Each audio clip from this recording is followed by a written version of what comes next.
It's Cool Trains in Montreal, and I've got a train headed here at about 10 o'clock p.m.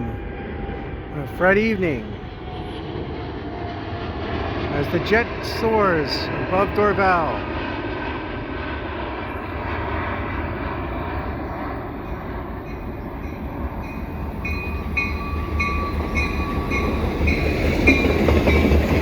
Oh yeah! It's a tanker local!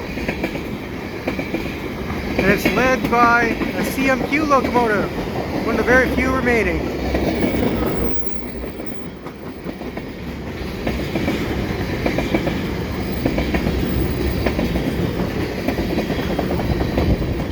Another long one.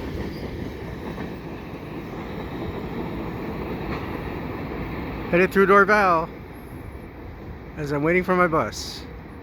If you like what I do, please subscribe to Cool Trains in Montreal. Have a good day.